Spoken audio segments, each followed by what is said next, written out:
Hello, my dear student. You are watching the educational channel Manman Bhakta Tutorial, and I, your mathematics teacher Manman sir, has presented before you with a new chapter of mathematics, quadratic polynomial for class 10. So be ready with your notebook and pen, and I just come to the point. प्यारे विद्यार्थियों, आज हम लोग quadratic polynomial पर चर्चा करेंगे। इसमें कुछ जानकारी को हासिल करेंगे और इसके पहले मैंने अलजेब्रा और पॉलिनोमियल्स के बेसिक नॉलेज पर एक वीडियो बना रखा है, आप उसे जरूर वॉच करेंगे, आपको बहुत ही फायदा होने वाला है। आइए अब हम उसके आगे आज समझने का प्रयास करते हैं। जो क्वाड्रेटिक पॉलिनोमियल होता है वो किस फॉर्म में लिखा जाता है, सबसे पहले हम देखेंगे। सबसे पहले तो मैं उसको डिफाइन कर दूं, हालांकि पिछले क्लास में मैंने किया है कि क्वाड्रेटिक पॉलिनोमियल कहते किसे हैं।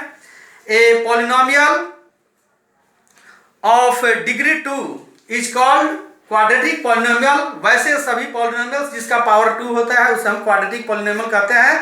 किस फॉर्म में लिखा जाता है आप स्क्रीन पर देख करके समझते चलेंगे। ax square plus bx plus c के फॉर्म में लिखे जाने वाले जितने भी पॉलिनोमियल होते हैं उसे हम क्वाड्रेटिक पॉलिनोमियल कहते हैं, क्योंकि यहाँ देखिए पावर 2 हमेशा होना चाहिए। मैंने एक चीज और गौर करेंगे, आप अंडरलाइन किया है a के नीचे, फिर b के नीचे, c के नीचे और उसको एरो मार्क से नीचे कुछ दिखाया गया है। आइए इसके राज को हम खोलते हैं कि क्या चीज है। आप उस a b c के जगह पर नए नए नंबर्स को यूज करके नए नए क्वाड्रेटिक पॉलिनोमियल का बहुत सारा एग्जाम्पल तैयार कर सकते हैं, और वह नंबर इंटीजर्स होना चाहिए या फ्रैक्शन भी हो सकता है। तो आप देखिए आपके सामने हमने कुछ एग्जाम्पल्स लिया अभी। 2x स्क्वायर, एक के जगह पर मैंने 2 लिया, x स्क्वायर तो हमेशा फिक्स रहेगा, ये x फिक्स रहेगा, a b c केवल चेंज होगा। 2x स्क्वायर हो गया, 3x हो गया, प्लस 1 हो गया।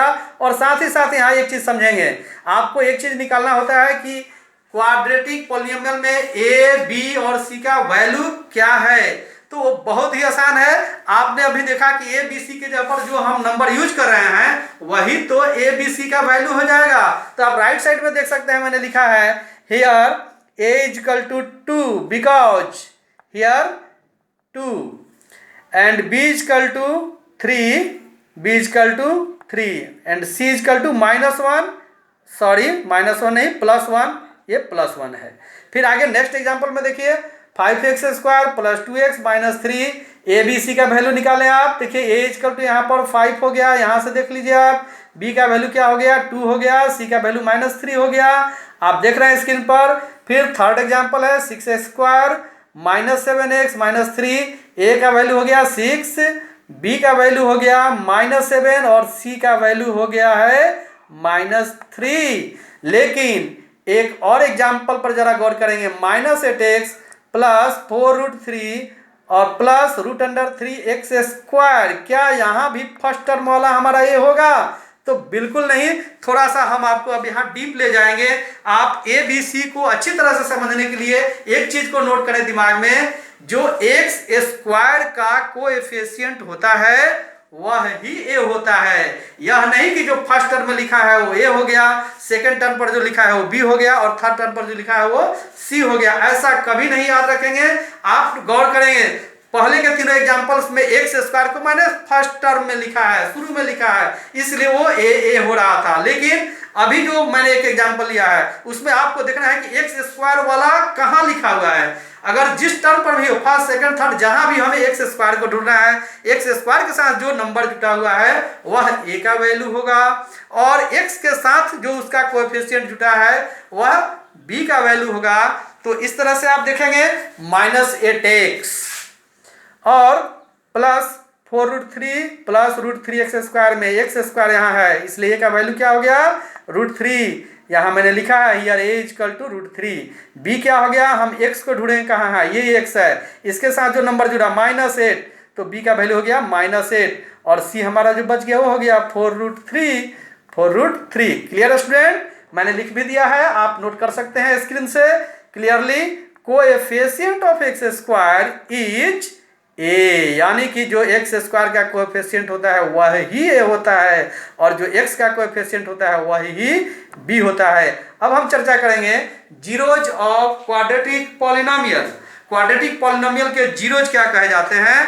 तो क्वाड्रेटिक पॉलिनोमियल के दो जीरोज होते हैं, एक को कहते हैं अल्फा, दूसरे को कहते हैं बीटा। और उस पर कुछ फार्मूला आप सबसे पहले नोट करें। इस चैप्टर को पढ़ने से पहले 3 फार्मूला याद करना है, मैंने आपको लिखा है। सबसे पहले तो आपको क्वाड्रेटिक पॉलिनोमियल में ए बी सी को निकालना है, ये आप समझ गए, क्योंकि इस ए बी सी से ही सब फार्मूला रिलेटेड है, जुड़ा हुआ है। तो आप ए बी सी निकालेंगे। उसके बाद इस फार्मूला को देखिए, आपसे पूछा जाता है कि सम ऑफ जीरोज निकालिए। मैंने लिखा है फार्मूला सम ऑफ जीरोज निकालने के लिए आप क्या करेंगे, शॉर्टकट में इसको अल्फा प्लस बीटा भी लिख सकते हैं, क्योंकि जीरोज का 2 नाम दिया गया, एक को अल्फा और सेकेंड जीरोज को बीटा भी कहते हैं। तो अल्फा प्लस बीटा निकालने के लिए आप लिखेंगे माइनस बी बाई ए, यानी कि जो आप बी ए का वैल्यू निकाले हैं उसको आप यहाँ फिल अप कर देंगे तो आपका आंसर हो जाएगा सम ऑफ जीरोज निकल जाएगा।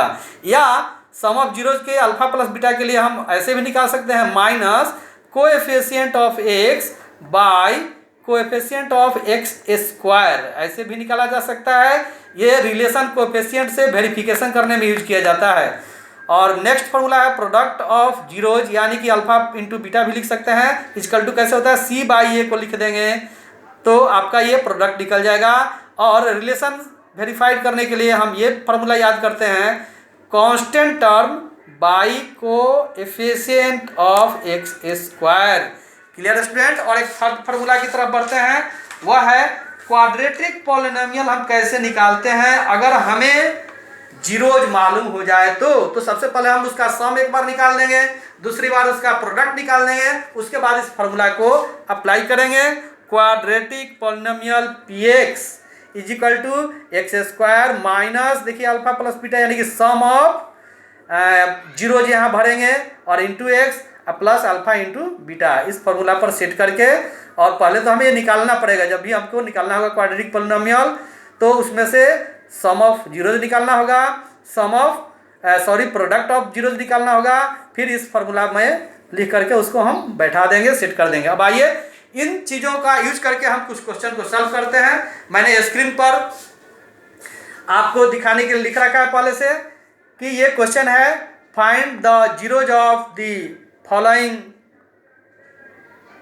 quadratic polynomial and verify the relationship between zeros and coefficient।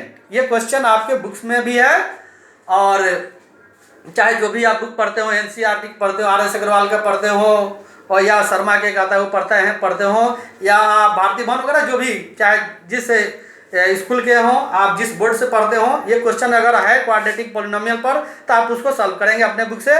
मुझे उम्मीद है कि इसको समझने के बाद निश्चित रूप से आप सॉल्व कर सकेंगे। और आपके प्रैक्टिस के लिए फिलहाल मैंने 7 क्वेश्चन यहाँ ले रखा है, एक क्वेश्चन मैं एक्सप्लेन कर रहा हूँ। देखिए पहला first question, x square plus 7x plus 12 को कैसे बनाएंगे। मैंने यहाँ क्वेश्चन को सबसे पहले हम पी एक्स मान लेंगे। पी एक्स कोई जरूरी नहीं है कि आप हमेशा पी एक्स माने, आप उसको पी एक्स जी एक्स जेड एक्स वगैरह कुछ भी मान सकते हैं, आर एक्स मान सकते हैं। जनरली पी एक्स माना जाता है, मैंने पी एक्स ले लिया है, इस पर कोई ज़्यादा बहस नहीं है। तो let p x is equal to, उस क्वेश्चन को लिख देंगे क्वाड्रेटिक पॉलिनोमियल का आप लिखेंगे x square plus 7x plus 12, और इज इक्वल टू में जीरो लिखना है, इसलिए क्योंकि हमको इसको जीरो याद करना है, जीरो निकालना है, इसलिए जीरो हमेशा लिख देंगे।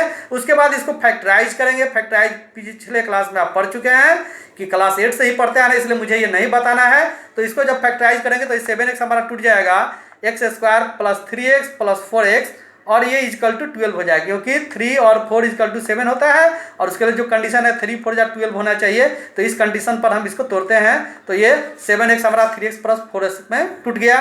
नेक्स्ट आगे अब इसमें कॉमन करते हैं, तो एक्स स्क्वायर प्लस 3x में कॉमन करेंगे तो हमारा x कॉमन हो गया, और डिवाइड करने के बाद एक्स स्क्वायर में आया मेरा x, फिर 3x में x से करेंगे तो आया 3, फिर यहाँ 4x और 12 में कॉमन करेंगे 4 आया, 4 से डिवाइड करेंगे 4x में तो 4 कट जाएगा, x बच जाएगा, 12 में 4 से करेंगे 4 3 जाएगा, इजकल टू 0 ये हो गया जो कहते हो। अब ये दोनों जो x प्लस 3 आया है ये हमें इंडिकेट करता है, अगर सेम आया तो समझिए कि आपका फैक्टराइजेशन सही जा रहा है। तो x प्लस 3 दोनों के बदला में 1 लिखते हैं, कॉमन वाले को एक ग्रुप बनाते हैं x प्लस 4 इजिकल टू 0।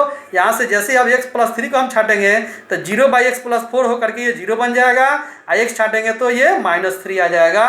अगर हम x प्लस 4 को छाटेंगे तो उसी तरह से 0 बाई एक्स प्लस 3 होगा और 0 बनेगा, और x छाटेंगे तो -4 बनेगा। ये हमारा इस तरह से 0 मालूम हो गया। देयरफॉर लिखेंगे zeros of P x -3 and -4। अब चलिए इसका वेरिफिकेशन कैसे करते हैं, तो उसके लिए हम आगे लिखते हैं कि वेरिफिकेशन में आपको सम ऑफ जीरोज दिखाना है जो आप निकाले हैं। सम ऑफ जीरोज इक्वल टू जो पहला आया है, किसी क्वेश्चन में आपका फ्रैक्शन भी आ सकता है तो फ्रैक्शन का आप बनाएंगे ऐड। यहाँ मेरा फ्रैक्शन नहीं आया है, इंटीजर्स है, -3 + -4 मेरा -7 आ गया, और एक बाई हम वहाँ से 1 मान लेंगे उसमें, क्योंकि हमें इसको वेरिफिकेशन के लिए इस फॉर्मूला में उसको रेशनल नंबर में शो करना होता है। अब यहाँ जो फार्मूला आपको लिखा गया है उसको मैंने लिखा, और इससे हम मिलाएंगे कि वो हमारे इस क्वेश्चन से टैली किया कि नहीं। अगर कर गया तो वेरीफाइड हो गया। तो लिखेंगे माइनस ब्रैकेट में कोएफिशिएंट ऑफ एक्स और by coefficient of x square, आप मिलाएंगे, माइनस का साइन यहाँ आया है। और कोएफिशिएंट ऑफ एक्स आप क्वेश्चन में देखिए जो हमारा कोएफिशिएंट ऑफ एक्स क्या है, तो ये 7 है, तो माइनस ये फॉर्मूला का हो गया, 7 इसका वैल्यू यहाँ पर आ गया, ये मैच किया। फिर कोएफिशिएंट ऑफ एक्स स्क्वायर, तो एक्स स्क्वायर का कोएफिशिएंट यहाँ पर 1 है, तो यहाँ 1 आ गया, यानी कि वेरीफाइड हो गया इस तरह से इसका सम। फिर प्रोडक्ट को वेरीफाई कैसे करेंगे, तो उसी तरह से प्रोडक्ट देखिए -3 × -4 +12 आ गया, बाई 1 मानेंगे। और इसको वेरीफाई के लिए कोएफिशिएंट ऑफ कांस्टेंट टर्म, तो कांस्टेंट टर्म हमारा जो है वो देखेंगे क्या है, 12 है, तो 12 आ गया है। और कोएफिशिएंट ऑफ एक्स स्क्वायर 1 जो कि यहाँ पर है, और इस तरह से ये भी वेरीफाइड हमारा हो गया। क्लियर है स्टूडेंट, मुझे उम्मीद है इस वीडियो से आपको बहुत ही फायदा मिला होगा, और आप जीरोज निकाल सकते हैं, और वेरिफिकेशन भी आप इसका आप कर सकते हैं। इस फॉर्मूला को आप याद कर लेंगे, क्वेश्चन को बनाकर प्रैक्टिस करेंगे। मिलते हैं अगले क्लास में इसके आगे की क्लास के साथ। वीडियो को वॉच करने के लिए थैंक्स।